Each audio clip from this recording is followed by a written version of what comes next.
I once worked with someone who gave the distinct impression that they never doubted they belonged in the room. Do you know anyone like that? No hesitation, no second guessing, no anxious overanalysis. Just an evolved and mature sense of their leadership and value that they brought to every room, every challenge, and every situation. And here's the thing, they weren't the smartest person in the room. Sure, they were brilliant, but they were one of many. In spite of this, they spent little time questioning whether they were qualified. They just focused on what needed to be done and just did it. I, on the other hand, was in my head, scrutinizing every misstep, rehearsing all the ways I might be exposed as a fraud. I was so caught up in my own insecurities that I was half present at best. I wasn't leading. I was distracted by an internal monologue about why I shouldn't be leading. If leaders were willing to be more transparent, you'd find that this internal monologue is more prevalent than you may realize. And that's the real danger of imposter syndrome. It turns leadership into a self-centered act, not in an arrogant way, but in a way that keeps you distracted by your own reflection instead of focused on the people who need you. Adam Grant, an organizational psychologist, has a theory about imposter syndrome. He says, imposter syndrome is a paradox. We worry about not being good enough, but that worry is often self-focused.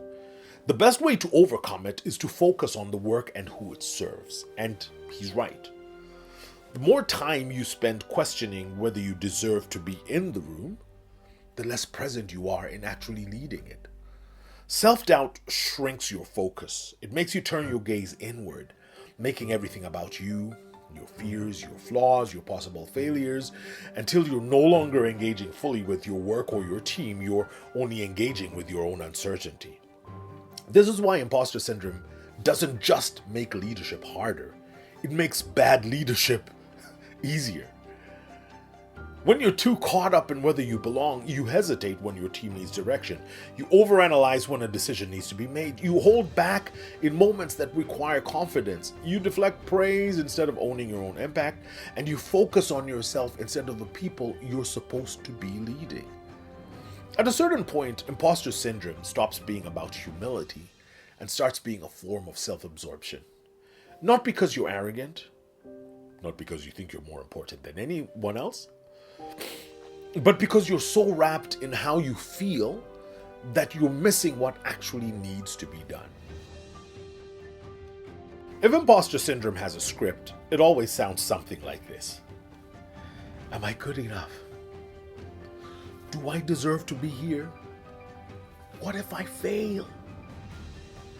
But those are the wrong questions.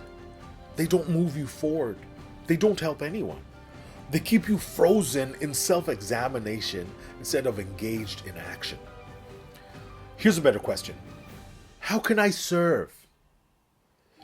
When you ask this, everything shifts. Everything. Suddenly, leadership isn't about whether you feel worthy. It's about whether you're showing up. Suddenly, it isn't about whether you're perfect. It's about whether you're helping the people who depend on you. Suddenly, it's not about you at all. This is the shift from self-doubt to service. Because here's the truth. The people who look to you for leadership don't care if you feel like an imposter. They care if you're present. They care if you're making good decisions. They care if you're leading well.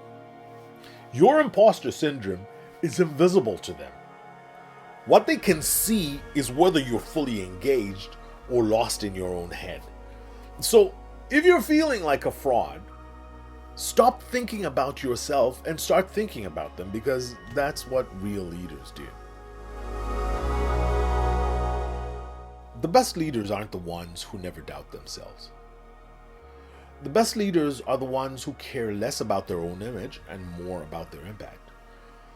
They don't waste time wondering whether they look like a leader. They don't let self-doubt slow them down. They focus on what's in front of them and who needs them to lead. And that's the paradox. When you stop worrying about yourself, you start becoming the kind of leader that people actually need. Imposter syndrome isn't proof that you don't belong. It is proof that you care. But caring about doing a good job is different from fixating on your own self-doubt. At some point, you have to get over yourself.